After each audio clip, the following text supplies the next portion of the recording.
Hello hi welcome back to my channel. This is my most favourite blog. हा माझ्या मनाच्या खूप जवळ आहे, कारण की ह्यामध्ये मी आणि पृथा दोघीच आहोत आणि आम्ही दोघींनी कसा दिवस स्पेंड केला without her dad was out of town for some reasons. आम्ही दोघीच होतो दिवसभर, मस्त एन्जॉय केला, आरामात उठलो, ब्रेकफास्ट केला.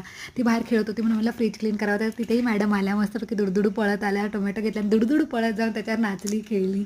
म्हणलं ठीक आहे. ते सगळं झाल्यानंतर म्हटलं आता लंच करावं. तिला भरवलं. मी जेवत असताना तिने असं काहीतरी कांड केलं की त्याची क्लिनिंग मला आधी करावी लागली. मग त्याची क्लिनिंग केली, मी जेवले आणि उरलेली सगळा पसारा आवरला आणि आम्ही दोघी गेलो झोपायला.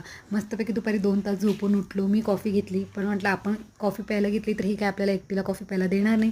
मग तिलाही दूध गरम करून घेतलं. मग दोघींनी बाल्कनीत बसून कॉफी आणि दूध प्यायलो आणि बाल्कनी स्वच्छ धुवून काढली. झाडांना पण पाणी दिलं. तिने पाण्यात खेळली. पाणी पृथ्वीला खूप जास्त म्हणजे खूपच आवडतं त्यात खेळायला. मग तिला आंघोळ घातली. त्यानंतर आम्ही बाहेर आलो. मला ब्लाऊज शिवायला द्यायचा होता. तो ब्लाऊज शिवायला दिला. तिचाही सैरसपाटा झाला. घरी आलो, म्हटलं आता तिला भरवावं.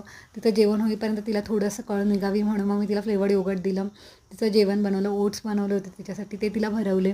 मला कारलं बनवलं, बिकॉज ते नसताना मी त्यांना जे आवडत नाही आणि मला आवडतं अशाच गोष्टी बनवते. सो मस्त मी पण म्हटलं आता कारलं भात खावा, पण आधी तिला खेळवावं आणि झोपवावं.